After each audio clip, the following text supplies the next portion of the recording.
Megan is my name. I'm in my early 40s and have been married for 10 years. Although we are childless, my life with my cherished spouse, Kevin, is incredibly tranquil and content. Kevin is 5 years older than me, a regular employee of the firm, and his life hasn't changed much. However, our two-person home has a fair degree of financial flexibility because I work part-time, which enables us to enjoy some indulgences. There haven't been any significant ups or downs in our marital lives. But then a small occurrence began to disturb our peaceful day-to-day existence. This episode concerned learning of my father's passing and receiving his flat as an inheritance. My father bought a beautiful, contemporary, two-bedroom condo and moved in alone after we were married. In contrast, Kevin and I shared a four-bedroom apartment that had many memories of my early years. Following my marriage, my father gave me this childhood house. My mother, father, and I had lived there before. My father presented it to me along with his blessings for our happiness when I got married. "Why not start your new life in this home?" he proposed. His offer thrilled me. Later on, when my father passed away, I inherited the new two-bedroom apartment he was living in. I was very fond of that apartment, so I decided to rent it out immediately. However, one day during a conversation with my in-laws, an unexpected suggestion came up. Sarah and her children are living in a small place. How about they move to Megan's four-bedroom apartment? Sarah is Kevin's younger sister, who was divorced and raising three kids. They were living in a two-bedroom apartment, which might be a bit tight for them. But to be honest, my relationship with Sarah has not been great. Every time we met, she would make slightly sarcastic remarks about us not having children yet. Kevin and I decided to get married when we were just under 30. Since then, Sarah started to make pointed remarks. After crossing 30, her comments became even more hurtful, remarks like, "You're already past 30, and you still have no kids," or "Aren't you seen as less of a woman without children?" were thrown in just as. But what shocked me the most was an incident after my beloved father passed away. Sarah said, "It's a pity you couldn't show your father the face of his grandchild." It was a moment that left me cold. Sarah is actually 3 years older than me. Instead of a younger sister-in-law, she's more like an older one. We've always tried to treat her as family and interacted with her amicably. But after such remarks, I naturally built a wall in my heart against her. I'm an only child, and my only family was my father. Amidst the grief of losing him, Sarah's words were truly shocking. Time had passed since my father's death, and I hadn't seen Sarah for a while. But out of the blue, my mother-in-law made a surprising proposal. Sarah says she'll pay $500 in rent each month. Looking at my mother-in-law's smug face, I was so shocked that I couldn't say anything. The apartment we lived in was a bit old, but we had taken good care of it, so it was still in usable condition. There was a big shopping mall nearby, and we could easily take trains and buses. So, if we were to rent out this apartment, I thought it wouldn't go for less than $2,000 a month. But $500? I was truly surprised. Do they even understand the going rate for this area? It's unthinkable for this spacious four-bedroom apartment's monthly rent to be just $500. Maybe they had assumed that I had agreed because I didn't say anything. My mother-in-law seemed very enthusiastic about the idea. "You guys already have another apartment, right? You can just live there. Even if you don't renew the lease, later on, Sarah and the others will move there, so it's fine." "How long is the contract term?" Kevin was also very excited, saying, "That's really a great idea. The place where your father lived is new and lovely, and it's perfect for just the two of us." At this rate, I felt like the conversation was progressing without considering our opinions, and I started to panic. I couldn't help but blurt out, "Isn't there an option for all of us to live together in this apartment?" My in-laws' house was big, and they were the only ones living there. Rooms for Kevin and Sarah were also available, so I thought it would be no problem if they moved in. After all, they said they want to live in a bigger place. Normally, before making such moves, you would consult with your family, I think. However, moving to the in-laws would mean the kids changing schools, and they seemed concerned about the hassle and cost of buying new school uniforms and gym clothes. I was hesitant to clearly express my reluctance to rent to Sarah in front of my mother-in-law, but I told her, "This place is my hometown. I can't just leave easily." I left their house that day, but my mother-in-law said, "You don't have to decide right away," which made me feel she hasn't given up. When I returned home, I asked Kevin, "This apartment is precious to us. Why are you deciding so easily to leave?" He looked surprised and responded, "Well, it's not a single-family home." I was a bit shocked by his reply. Perhaps because he grew up in a single-family home, an apartment doesn't feel like a real home to him. But I wish he could at least apologize for not understanding my feelings. Upset, I raised my voice. "It's my home, my apartment. Why are you deciding things without consulting me?" Kevin looked upset. "We've been married for 10 years. Why do you say my apartment? It's our apartment." His voice contained a hint of anger. I wished he could understand how I feel about this apartment as my cherished home. If he had hesitated to rent the apartment to his sister, I might not have felt hurt by his words. Our place. But at that moment, I felt hurt. We tried to calmly discuss it many times after that, but it wasn't easy. Kevin seemed not to understand my feelings at all, and I got words like money-minded, stubborn, and selfish thrown at me. As time passed and the seasons changed, the wall between us remained unchanged. During that time, I kept receiving messages from my mother-in-law asking if the discussions about living together were progressing. The pressure from my mother-in-law and Kevin, who wouldn't understand my perspective, slowly wore me down. I felt I was reaching my breaking point. One day, I was shocked to receive an email from Sarah. It says, "Why are you two without kids, hesitating to move out of such a small space? You don't need that big of a place, just leave." I hadn't heard from Sarah since our discussions about the apartment, and yet here she was, out of the blue, telling me to leave.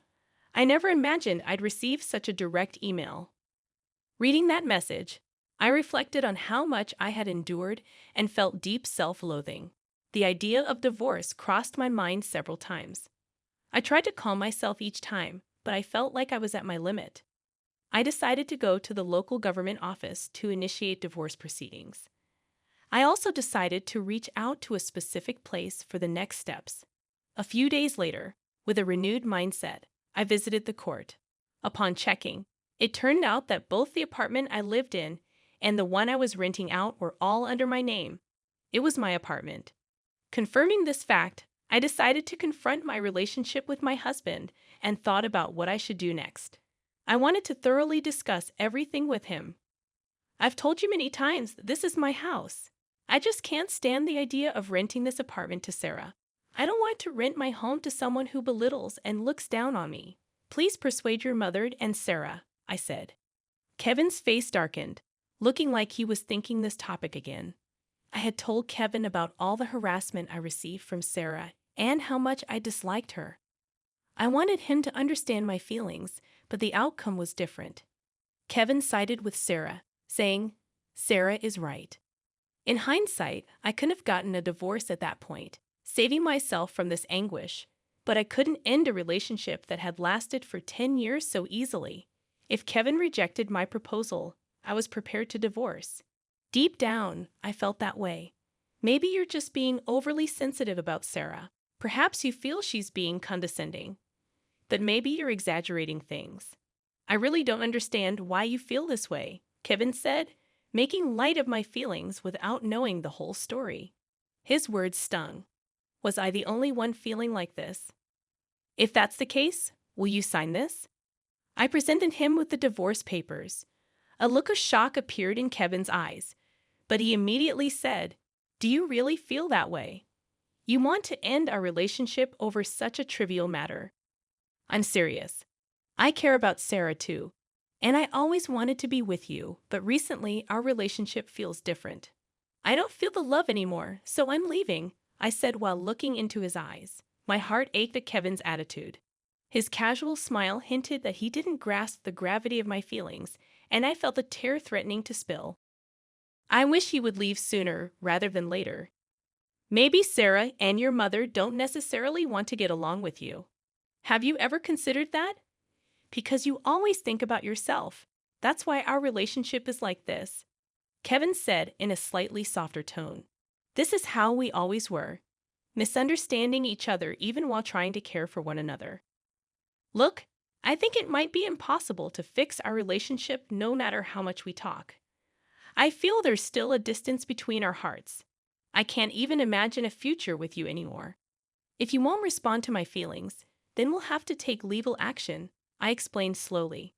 Kevin, with a mix of surprise and sadness on his face, quivered. Do you really feel that way? Afterwards, he left the house without a word.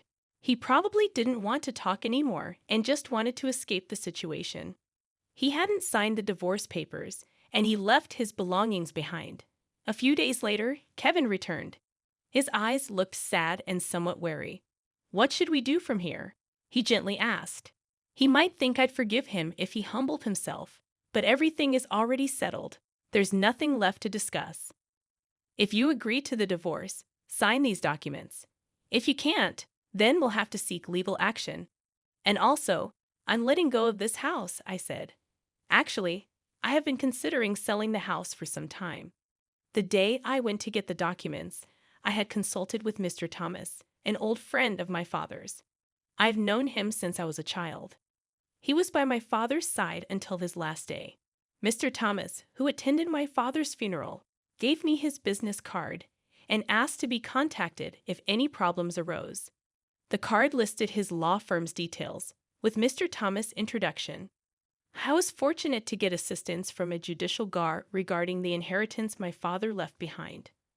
When I told Mr. Thomas about my situation, he gave sincere advice. He informed me about the importance of verifying ownership, handling complications in divorce negotiations, and other helpful tips. Thanks to his advice, I could protect myself. After Kevin temporarily left the house, I decided to sell the apartment. I quickly reached out to real estate agents and informed them of my intent to sell. I also informed Mr. Thomas about the deteriorating relationship with Kevin, his refusal to sign the divorce papers, and sought his support for the divorce procedures. When Kevin found out about the sale of the apartment, he reacted with both shock and anger. You always said this was our family home. Are you really planning to let go of such an important place? And after being so concerned about Sarah, you're truly selfish. But his words no longer hung and settled me. Do you have anything else to say? I asked, looking him straight in the eyes and taking a deep breath. He was momentarily taken aback but quickly began to assert his views. Why would you decide such an important matter on your own? The apartment might be in your name, but after a divorce, there should be a division of property. This apartment is the property of both of us who live here. Kevin became emotional and pleaded with desperation. In response, I gave him a slight smile and replied, Actually, this apartment has been under my name even before we got married. I've already checked with my lawyer, and any property acquired before marriage is not subject to property division. Selling the apartment, of course, had its resistance, but I didn't want to leave behind more painful memories in this place. With the information about property division from Mr. Thomas, I decisively chose to sell. Kevin, upon learning the truth, suddenly changed his attitude. I'm sorry, this place is special to you, but it hasn't been sold yet, right? Please reconsider.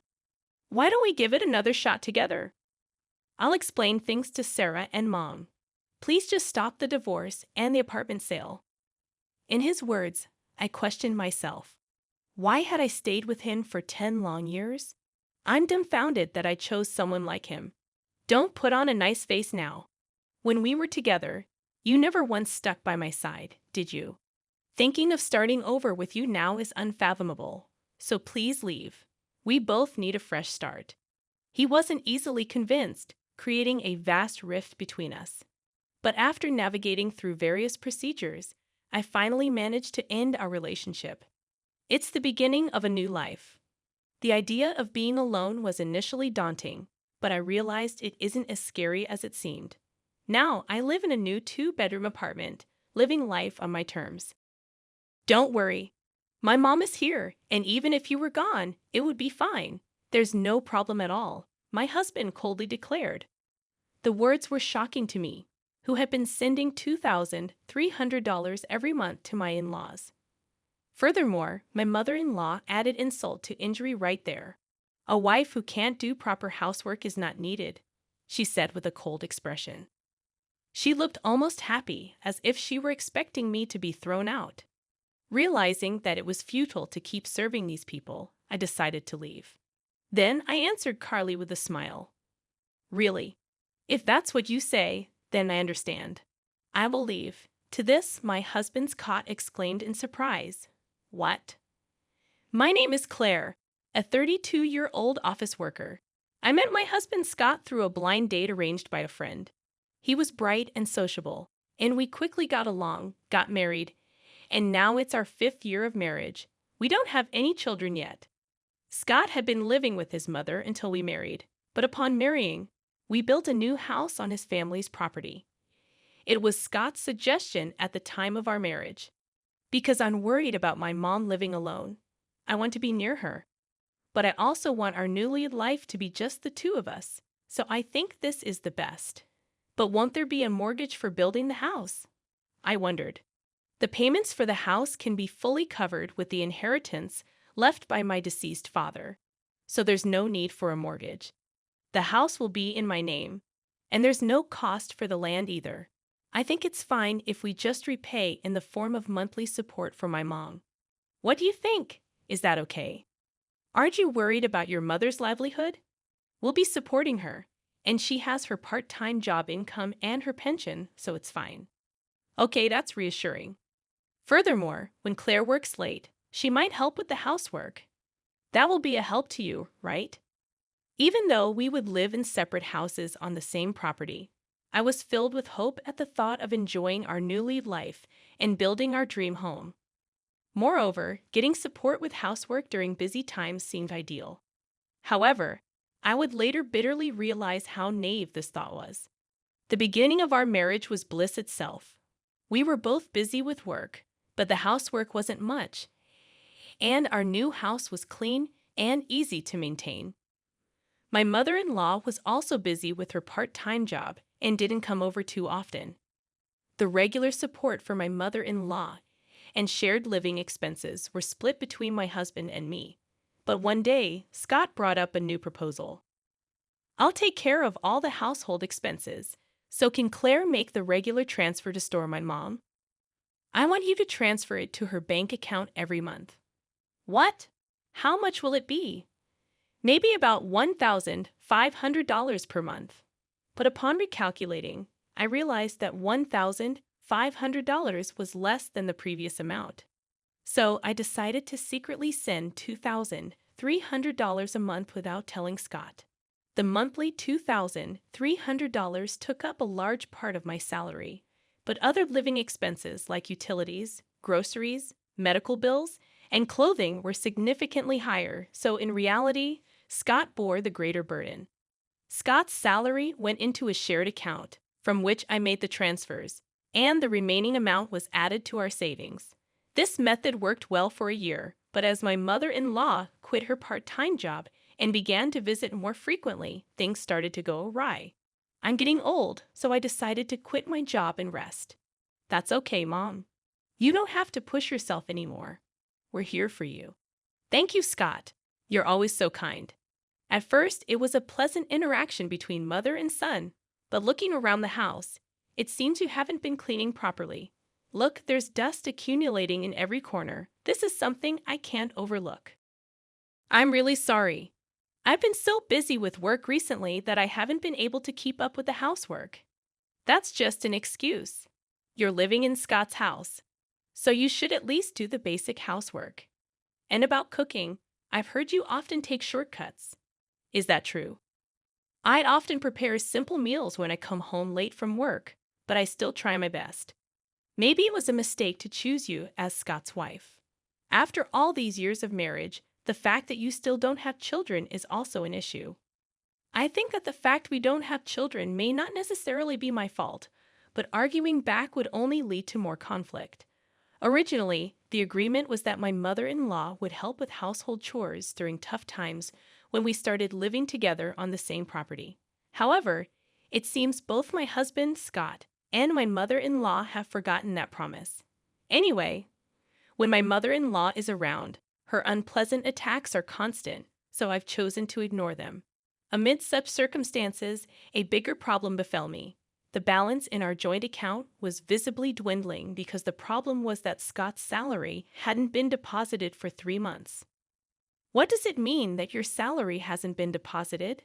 I confronted him. "Oh, about that," Scott began reluctantly, and what he said next was truly shocking. He had quit his job and was looking for a new one. I thought he was going to work every day, but he had actually been job hunting. "Why did you quit your job? And it's terrible not to tell me something so important." "Yeah, sorry. I really feel bad about it. My boss was very strict, never-ending nagging for minor mistakes. Everyone makes mistakes, right?" According to him, a mistake he made caused the company a significant loss.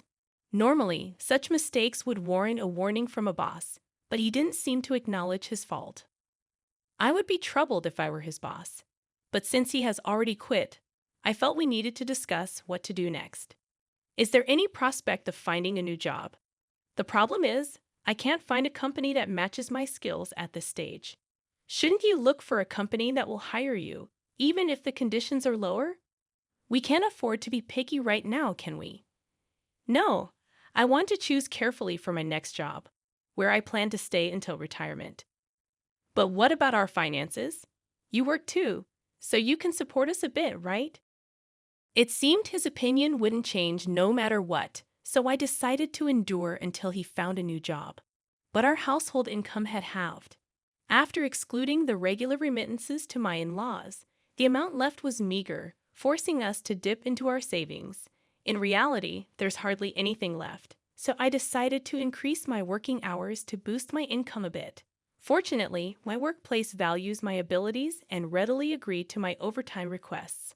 However, when I returned home late, my mother-in-law was often lying in wait. Why has it come to this? I can't believe a daughter-in-law doesn't do any housework. I'm sorry, it's because of work. Making excuses and going out to play, and then telling Scott to give you more money. I need the money for living expenses and remittances. My salary alone is not enough. Upon hearing this, my mother-in-law showed her anger, complaining about just a $2,300 remittance, living in Scott's house for free, and neglecting household chores. Unbelievable. Taking the amount of $2,300 lightly was incomprehensible to me. It's the money I'd earned with hard work. My mother-in-law seems to take the monthly remittances for granted and has lost sight of their value. Because you don't do the housework, I have to, or Scott suffers. It's tough because of such an incompetent daughter-in-law. Although my mother-in-law takes a domineering attitude, she often relies on ready-made meals from the supermarket and only does laundry for herself and Scott. The kitchen is left with used dishes lying around. Scott and my mother-in-law have their dinner prepared, but not for me. I'm usually told to eat whatever is left. Scott relaxes on the sofa in front of the TV. In response, even as I face harsh words from my mother-in-law, my affection for my husband gradually faded. His job search is not progressing at all. Scott, driven by his high pride, only aims for top-tier companies. A year has passed without him finding a job, and he just spends his days relaxing at home. "Hey, if this continues, our savings will run out. Can't you do a part-time job to contribute a little to our household expenses?" I asked. "What part-time job?" Scott glared at me sharply. "This house isn't my name, it's mine. You're just living here and can't even take care of me properly, so it's only natural for you to pay the living expenses. The future looks very uncertain if things continue like this. I'm paying for our living expenses and the remittances to your mother, you know. There's a limit to how much I can earn. Remittance is just $2,300, I said. Right. Stop nagging. If you don't like it, leave my house." Saying that, he hit the table and left the room. My husband trivialized the amount I worked hard to earn, calling it a mere $2,300. Our marital relationship had never been more discordant. Amidst this, unexpected good news arrived. Scott had a chance to get a job at a company run by a friend of his mother. While the salary wasn't as high as his previous job, I was grateful he would be working at all. The trial period was set for 3 months. I don't think this company suits my abilities, but it's hard to say no since my mom introduced me, Scott said. As long as you're willing to work, that's fine. Do your best for the formal employment, I replied. However, I couldn't have imagined that his new job would lead to further problems. Scott left for work energetically every morning, but after a month, he started coming home late and sometimes didn't come home at all. His jacket smelled of an unknown woman's perfume. Furthermore, he didn't contribute his salary to our household and even started withdrawing money from our joint account without permission, while continuing the remittances to my mother-in-law. I decided to stop depositing money into the joint account. This made Scott furious, and he confronted me. Why aren't you putting money in the account? The balance is almost zero. Where is your salary going? You're not contributing to the living expenses. Tell me how you're using the money, he demanded. Shut up. I have friends to socialize with. You wouldn't understand, he retorted. That's not right. Am I the only one to earn and manage our livelihood? If you contribute money, I will too, I argued. This house is mine. It's only natural for you to contribute money, Scott insisted. I was appalled by his insistence that I should use my earnings for his pocket money and pay for the remittances to his mother and our living expenses. Moreover, I suspected he was having an affair, though I had no proof at that time. I decided to investigate his suspicious behavior. I couldn't afford a private investigator, so I had to do it myself. While Scott was sound asleep, I decided to check his phone. He usually used fingerprint authentication. While he was asleep, I used his right-hand finger to unlock the phone, and it worked. Checking his phone for text exchanges with a woman named Kristen became apparent. The content was shocking. I really enjoyed our date today. Wish we could be together forever. Would you consider marrying me? I'll get rid of my wife. Wait for me. Can't wait to start our life in a new home. Such unbelievable conversations continued. I transferred important data to my own smartphone. After that, I headed to a specific location to find out who this Kristen was. One day, after returning home from work, I found many bags piled up at the entrance. What is all this? I asked. I've decided to live with my mom instead of you, who don't do housework, Scott said. You decided to live together without consulting me? This is my house. You have no right to complain about my decisions. Since I'm paying for the remittances and living expenses, I should have a say. It's better with Mom here, so you should leave, Scott coldly responded. My monthly remittances of $2,300 to his family and my mother-in-law's presence also blamed me. A wife who doesn't do housework is useless, she said, smiling as if she hoped I would be driven out. Realizing it was futile to continue with these people, I made my decision. Then I calmly replied with a smile, really? All right, I'll leave this house. Really? Are you serious? But I'll make sure you pay for your infidelity. Infidelity? What are you talking about? Scott began to get flustered at my sudden accusation. You mean Kristen, the 27-year-old receptionist at your workplace, right? You're thinking of inviting her to this house instead of me. Don't be ridiculous. I can't entertain such baseless fantasies. But I do have proof. I counted and showed him the screenshots of emails saved on my phone.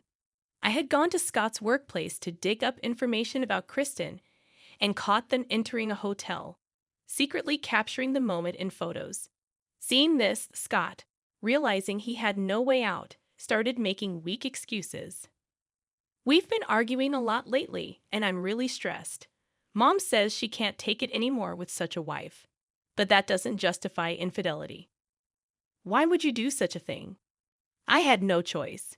Kristen is the one for me, Scott declared. His words, enamored by a younger woman, filled me with disgust. The effort I had put in for such a man now seemed utterly futile. That's enough. In return, you'll pay the compensation for your infidelity, and I'll claim it from Kristen too. I don't have money, you know that, Scott said. Then work with Kristen to build a proper life. Your mom will help with the housework, right? Then there should be no problem, I retorted. My mother-in-law, unaware of Kristen's existence, was visibly shocked by this revelation. But she quickly regained her composure and sharply told me, a young and attractive woman like Kristen is more suitable for our family than a terrible wife like you. Leave Scott's house immediately. To her words, I calmly responded, then first, please sign this, and took out a divorce paper I had prepared from my bag, urging Scott to sign. Scott, confused, asked, when did you prepare this document? The day you told me to leave the house. I got it right after you said that, I quietly answered. Scott was surprised but ultimately signed the document. I also signed the divorce papers on the spot and said, then I'll submit this to the city office. Regarding my belongings, I'll arrange for a moving company to transfer them as soon as I find a new place. I want you out as soon as possible, I added. My mother-in-law yelled at me that day. I packed the necessary items in a bag and headed to my parents' house. They were surprised by my sudden return, but warmly welcomed me, understanding something from my expression. The next day, I took a few days off and started taking new actions. First, I submitted the divorce paper to the city office and then began looking for a lawyer for the divorce proceedings and compensation claims. I also started searching for a new place to live. It was a busy time, but I felt fulfilled advancing my own life. My deepest wish was to have no further involvement with that in-law family. I found a stylish apartment suitable for a single person and asked a moving company to arrange the relocation. I returned home just for the day of the move. Scott was at work, but his mother was there. The movers took out my belongings, furniture, and appliances one by one. Are you taking everything? The house will be so empty, my mother-in-law asked. These are all things I bought when we married. I used my savings to buy the furniture and appliances instead of you providing a house. If the house is registered in Scott's name, then these items are mine. My mother-in-law couldn't argue and was visibly frustrated. After moving to a luxury apartment, I started enjoying living alone. I could use all my income for myself. Thanks to working overtime, I got promoted and my salary increased. This lifestyle continued for about 3 months, and then I started receiving numerous calls from my mother-in-law. I regretted not blocking her, but finally gave in to her persistent calls. Oh, Claire, finally, I got through. What do you want? Please, can you come back? What? I thought you wanted me to leave. I'm sorry. I've reflected on it. I want you to send $2,300 to my account like before. How self-centered she was. According to her, Scott's workplace affair was exposed, and he couldn't secure regular employment, resorting to part-time jobs. Kristen and Scott had started living together, but she disliked living with his mother, who then returned to her old home. With no more remittances, she struggled to live on her pension alone. I have nothing to do with you anymore. I refuse. I firmly declined and set my phone to reject her calls. I also blocked Scott's number, wanting no further involvement. However, a few days later, Scott ambushed me outside my workplace. Claire, I'm sorry. Can we start over? I'm in trouble. When I saw him on the street, I was confused. Scott claimed that although he attempted living with Kristen, she was incapable of doing household chores. He resigned because he felt uncomfortable at work when the romance was revealed. Kristen left him right away because she was fed up with their difficult financial situation and frequent arguments. It's too late. I don't plan on seeing you again. I threatened to call the cops if you ambushed me once again. I rushed home, ignoring his yelling. Later, via my attorney, I was compensated $30,000, and Kristen gave me another $155,000. According to what I've heard, Scott had to borrow money from questionable sources and was now working multiple part-time jobs to pay off his debt.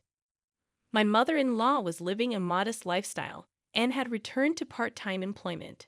They were arguing and pointing fingers at one another. Kristen was working night jobs to pay back her debts after quitting the firm and splitting with Scott. I'm enjoying calm, joyful days and am eager for my next amazing experience. In the meanwhile, I got a tiny puppy and moved into a new apartment. I never imagined that having a house of my own would cause so much trouble. I eventually took the risk and purchased a lovely home 6 months ago. It had 4 bedrooms, a large lawn, and a living room big enough to accommodate all of my painting equipment and yet have space for entertaining.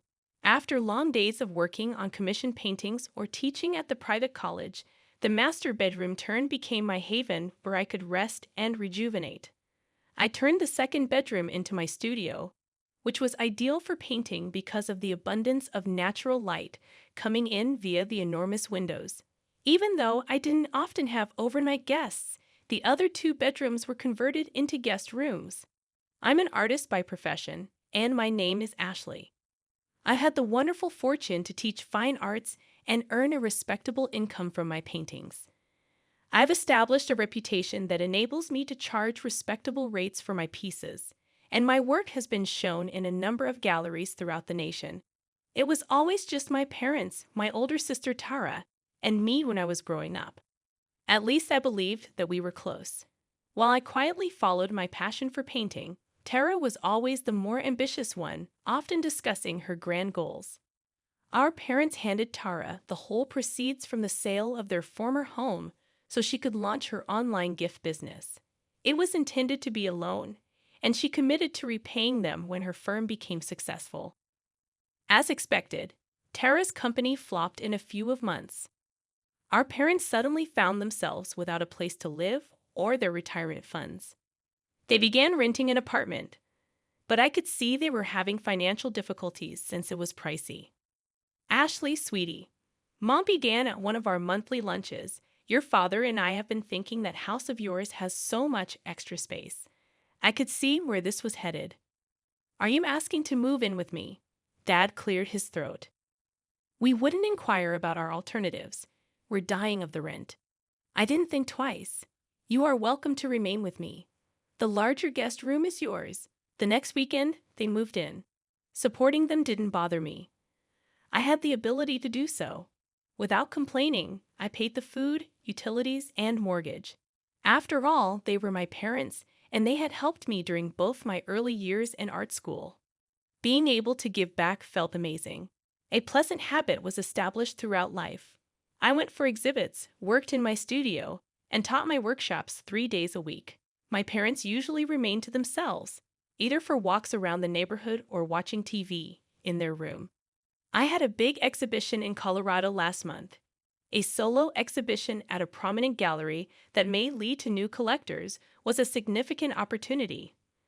My finest items were hand-picked, meticulously packaged, and flown out for the week-long show. I was pleasantly surprised by the display. I developed contacts with gallery owners who were interested in showing my paintings, sold a number of them, and even had an approach regarding a possible book that would chronicle my artistic career.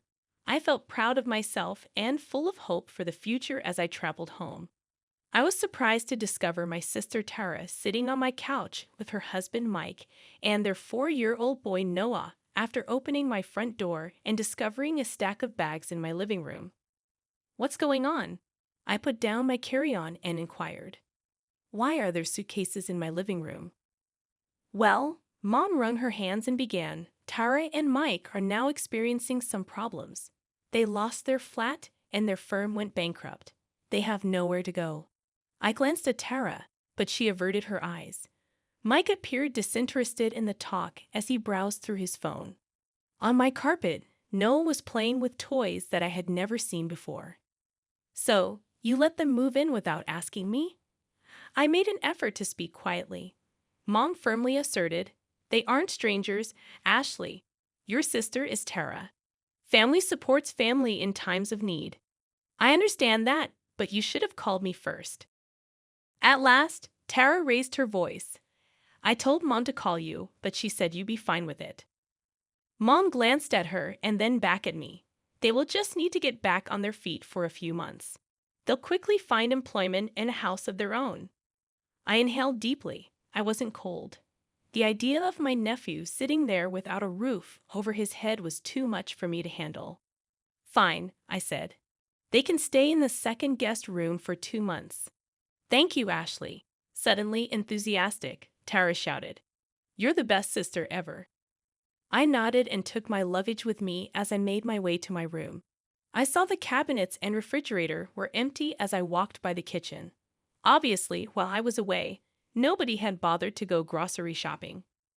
It was enlightening to spend the following 3 weeks at my home with Tara, Mike, and Noah. I had assumed that they would be actively seeking employment and housing of their own. I had anticipated some sort of contribution from them, perhaps in the form of occasional grocery shopping or help with tasks. I was completely mistaken. Tara and Mike would always be relaxing on my couch watching TV, while the dishes were piled high in the sink when I got home from teaching. My formerly spotless living room would be littered with toys that Noah would be playing with. I kept my mouth shut the first few times. After all, they were going through a difficult moment. Then the bills began to arrive. What the hell? Gazing at my electric bill, I mumbled. Since they had moved here, it had almost quadrupled. It all built up, long baths, lights that were on all day, and playing video games and watching TV, nonstop. Naturally, I was paying the whole amount. One evening I said Tara and gave her the paper. Have you seen this? She gave it a quick look. Indeed, children consume a lot of water. What are you able to do?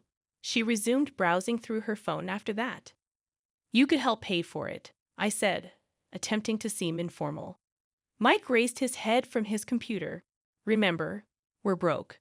We're here for that reason.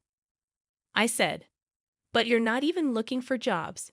You're both home all day. With a protective tone, Tara stated, we're exploring options online. We're not going to settle for minimum wage jobs. I simply walked away, despite my want to inform them that beggars cannot be chosen. Technically, I could pay the bills, but that wasn't the idea. What annoyed me was the entitlement. It was worse in the grocery store. The food I had purchased for the week would be gone by the time I got home, leaving only empty wrappers and soiled dishes. I would receive shrugs or evasive assurances that I would get something different the following time when inquired about it. The next time never materialized. After 2 months, there was no indication that Tara's family was getting ready to go. There was a fresh reason every time I brought it up. The work market was difficult. Noah was settling into his new preschool nearby, and they had to save money for the first and last month's rent. There were countless justifications. Then came the day that finally got to me. I had to go to work even though I had been feeling poorly for a few days. I arrived home early since I was in dire need of sleep and was excited for a peaceful day in my bedroom. I became aware that something wasn't quite right when I pulled into the driveway. My studio's drapes were open, something I never did. I heard sounds coming from upstairs as I hurried inside. When I arrived at my studio door after hearing the noises, Tara and Mike were handling my paintings. They were relocating my easel and had put a number of them against the wall. What are you doing? Panic rising in my voice, I demanded. Mike was so shocked that he jumped, knocking down one of my most recent creations, an oil painting that had taken me weeks to create. Careful. I hurried to get it while inspecting it for damage. The nonchalant statement, "We're just reorganizing," came from Tara. This room is bigger than ours, and we need more space now that Noah is getting bigger. I said, "This is my studio," gently, trying not to become angry. "I make my living from this. You cannot simply relocate them."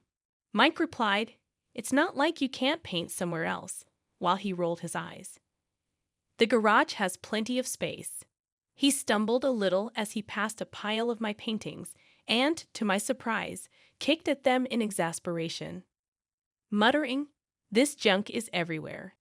Tara told him, "Take all the stuff to the garage," as though she owned the space. "We need to make room for our bed and Noah's toys." That was it. Something broke inside of me. "Stop right now." I stood between them and my artwork and yelled, "These artworks are not worthless. Some of my creations have already been sold to customers. More significantly, this is my studio in my home, and the garage has humidity problems that would destroy the canvases. Kara folded her arms. Ashley, stop being so self-centered. That small guest room is no longer big enough for all of us. Noah requires his own room. Then find your own place, like you promised 2 months ago, I said. You said it would be temporary. Plans change, she said, shrugging. To effectively job seek, we want a serene, cozy setting. It requires time. Restore everything to its original state, I firmly replied, and start looking for another place to live immediately. Tara's expression grew stern. Fine, be that way. She dragged Mike with her as she bounded out. With Noah, they withdrew to their chamber and slammed the door so forcefully that the walls trembled. Mom served them food on trays that night. She knocked softly on their door and spoke to them in calming tones as though they were the ones who had been wronged, as I observed from the kitchen. The tension at the dining table was so great that a knife could pierce it when my parents eventually joined me. Tara doesn't deserve to be treated like that, Mom remarked, breaking the quiet. She's going through a difficult time. And I'm not. Incredulously, I asked. I'm the one paying for everything while you all live here for free. Anger flared in Mom's eyes. You dare not put that in front of us. We are related. Struggling to maintain my composure, I said, I'm not throwing anything in anyone's face, but this is still my house, and everyone living here needs to respect my rules and my space. My folks didn't complete their meal. Without saying another word, they both got up and went to their rooms, leaving me sitting at the table by myself in the house I had paid for and purchased, feeling alienated in my own house. The days after our dispute were uncomfortable. While my parents pretended that I was the antagonist in this tale, Tara and Mike hardly recognized me. The only one who continued to grin at me was Noah, and even that made me feel bad. He has nothing to do with this. Then I became ill, very ill. I had to cancel my lessons and remain at home for a week since I was so sick with the flu. While I was at work, I hoped that this would allow me to observe what my sister and her husband really did during the day. The response is nothing at all. They never left the house to find employment. Not once. When I forced myself to go to the kitchen for tea on the 4th day of my sickness, I saw a sink full of soiled dishes and empty takeaway containers strewn all over the counter. To boil water, I had to make room. Tara. From the bottom of the steps, I made a feeble cry. Can you come down for a minute? Looking irritated at the interruption, she emerged at the top. What? I'm in the middle of something. Are you or Mike looking for jobs at all? I asked outright. Her face grew stern. That's none of your business. I said, my voice raspy from a sick throat. It absolutely is my business when you're living in my house. You were supposed to move out weeks ago. On the defensive, she stated, we're looking for decent positions with good salaries. We're not going to waste time on minimum wage jobs that won't even cover rent. You need to start somewhere, I urged you. You can't just. Mike interrupted by coming up behind Tara and saying, we're not leaving. We're comfortable here. I gaped at them in shock. This was supposed to be temporary. Mike grinned. In fact, I spoke with a friend of mine who is a lawyer. Did you know that it is illegal to evict family members, particularly those who have small children? We refer to it as established residency. My parents had come out of their room as we raised our voices, so I turned to face them. They both nodded in accord, which horrified me. Mom responded, Tara's right.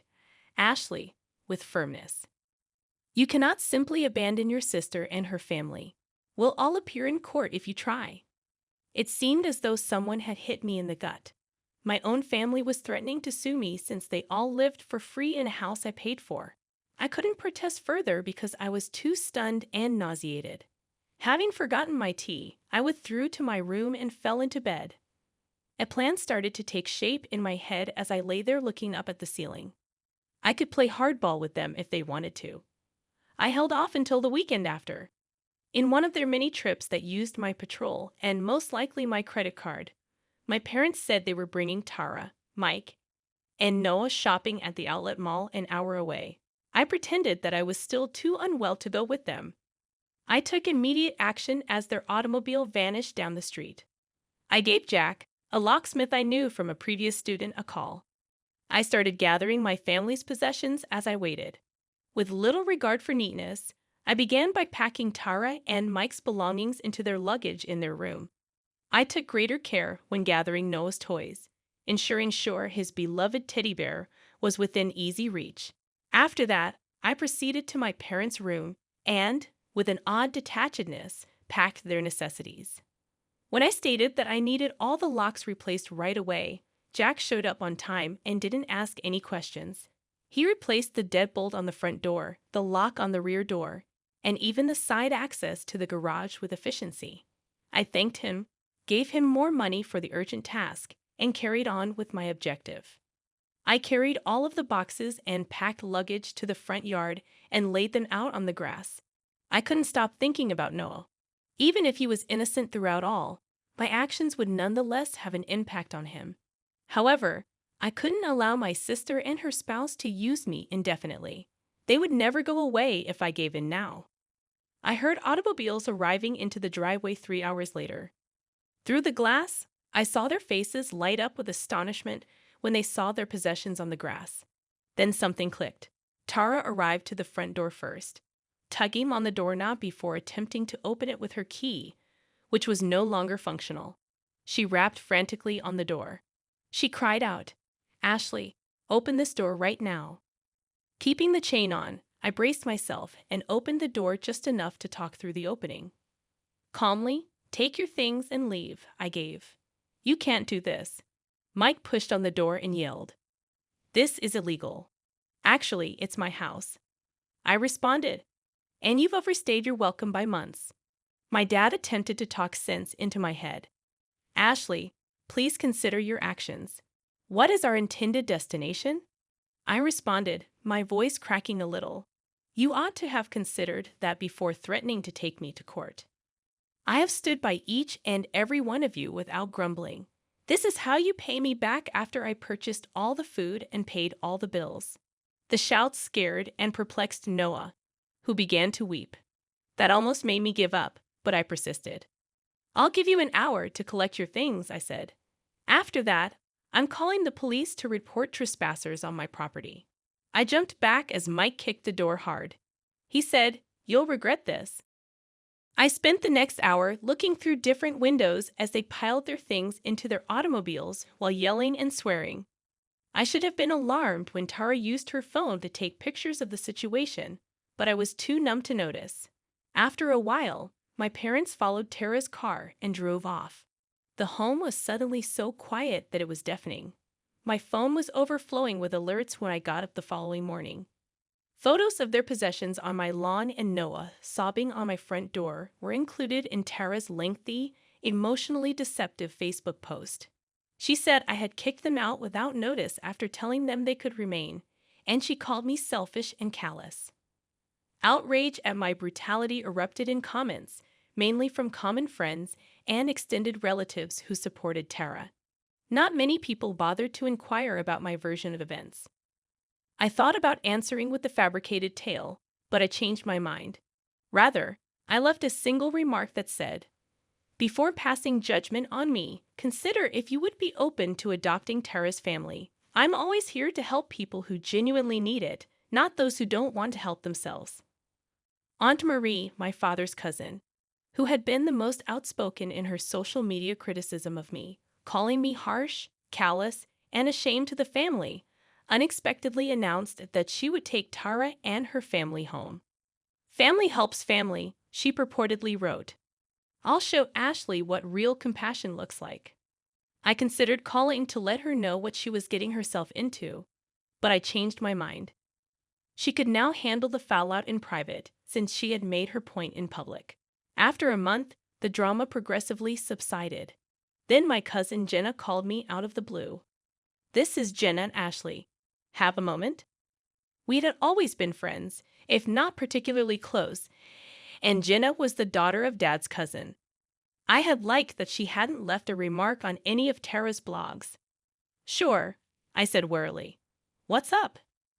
"Demai ejected Tara and Mike yesterday, and I felt you should be aware of this.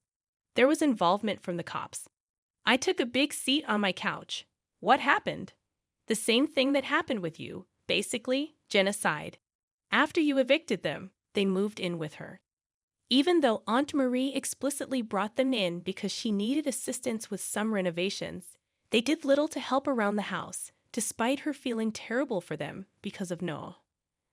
Let me guess, they didn't pay for anything either?" I inquired. "No. And when Aunt Marie got hit with a massive utility bill and asked them to contribute, Tara told her they were staying for free, whether she liked it or not. Sound familiar?" Even though it was completely devoid of comedy, I couldn't help but chuckle. "What about my parents?" "For the time being, they are lodging at a hotel with Tara and Mike. After that, I believe your mom and dad both obtained work at the grocery shop down the street." I wasn't prepared for how severely the news impacted me.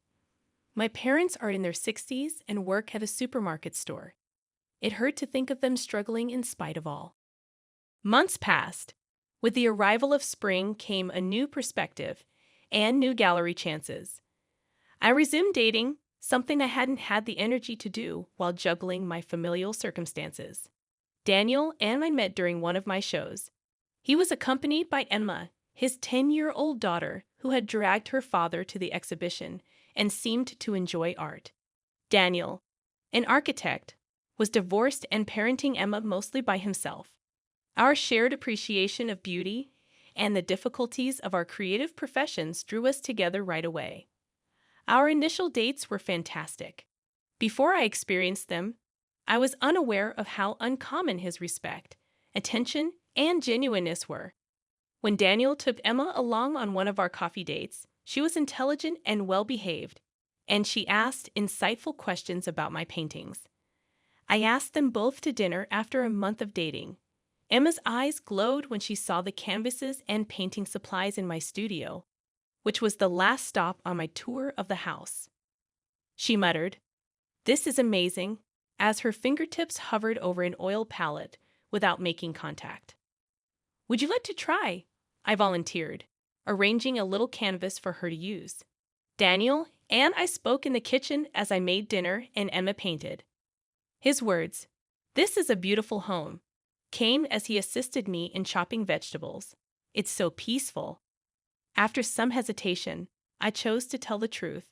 I gave him the entire narrative, including the arrival of my parents, Tara's family, the escalating conflict, and the eventual dramatic expulsion. "It hasn't always been," I said. I was expecting criticism, or at least astonishment, but Daniel simply gave me a contemplative nod. His words, "Family can be complicated." Even though my ex-wife's parents had been like second parents to me for years, they ceased communicating with me after my divorce. It was painful. Emma above all others. He didn't realize how much his comprehension mattered. I had been made to feel like the antagonist in my own tale for a very long time. Our bond developed organically. Emma and Daniel started to be a frequent presence in my life. During their visits, they consistently cleaned up after themselves, showed consideration for my personal space, and adhered to the fundamentals of civility that my own family had disregarded. I saw my mother at the grocery store 6 months after the eviction episode. It was tight and uncomfortable, but not antagonistic. Stiffly, "You look well," she remarked.